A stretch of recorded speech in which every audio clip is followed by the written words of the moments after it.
Hello everyone, I want to share with you the 7 steps needed to lead teams effectively in a remote environment. Leaders today are frazzled trying to figure out how to lead remote teams effectively.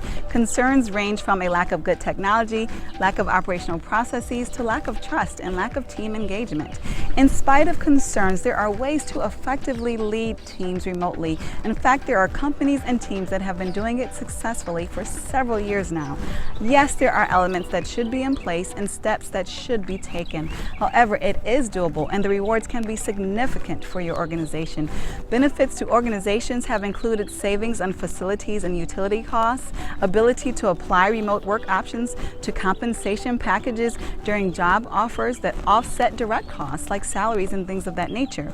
Direct increase of productivity for team members have been seen. A more obvious benefit to leaders in today's era is a decreased liability to employees being more vulnerable to the COVID-19 virus. Benefits to team members have included a decrease of wasted time and commutes, fewer cube and water cooler distractions that are not expected, increased productivity, and healthier work-family alignment. A more obvious benefit for team members in today's era is a decreased risk of contraction of the COVID-19 virus. Yes, this is important for companies and organizations as well as employees and team members. Given those benefits, there are still 7 steps that we need to do in order to effectively lead teams remotely. Number 1 is encouraging regular face-to-face interactions through video while providing multiple modes of communication. Face-to-face interaction is always going to be the best way to connect with others. It enhances connections, understanding, and other elements of effective communication. However, in global operations, face-to-face may not always be conducive due to different time zones as well as different technology capabilities. So sometimes there needs to be flex during certain periods of the day. Therefore, the more modes of communication available, the better the likelihood of increased participation.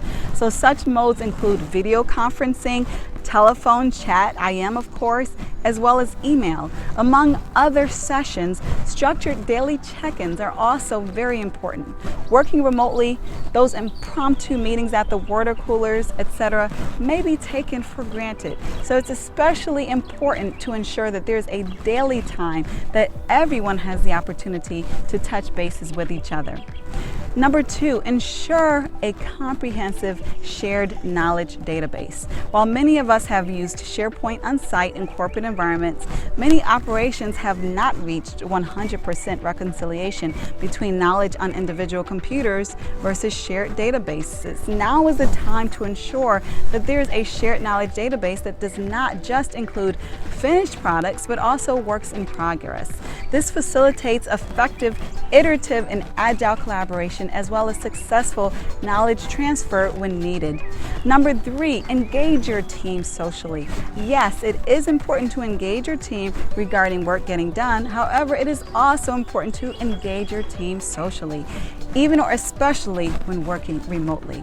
As a leader, you can set up online social communities for your team. You can host virtual happy hours and promote more personal sharing and conversations. These are ways to facilitate and maintain connections across the team. Number 4, set up rules of engagement and respect them. This could be the first step, though definitely a very important one. Be sure to set up the proper rules of engagement and ensure that the rules are mutually owned by the group. This may include appropriate times to contact each other, what constitutes an emergency, or times that all will ensure that they are available. Once these rules are established, as a leader, you must make effort to respect them as well as enforce them. Number 5, offer encouragement and emotional support and remind your team of such availability.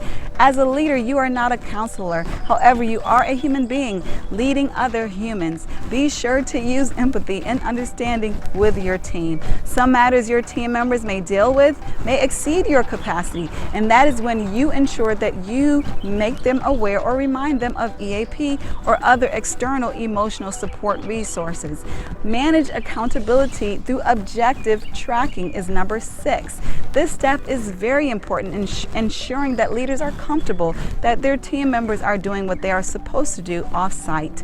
Some leaders are distrustful of team members because they do not know how to track for outcomes effectively. Now is the time to ensure that you understand the goals that you have set for your team, respective team members, and why they are important to the organization. When a leader can track against the right goals with a predictable cadence, then they are able to assess the appropriate contribution of the team members. Then it becomes easier. And number 7, build a sustainable plan for your team. Finally, build a plan that is going to be sustainable for your team. One size does not fit all. The job function makeup, the global location makeup, the culture, the value system, all of these factors impact what you and your team or organization should do. Your plan should be one that enhances the identity of your team and organization, and it should be sustainable for long-time success. If you find this information interesting or helpful, please share with others. If you need coaching or know someone who does, do take the advantage of a complimentary consultation with me and explore the fit for leadership transformation. Have a wonderful day.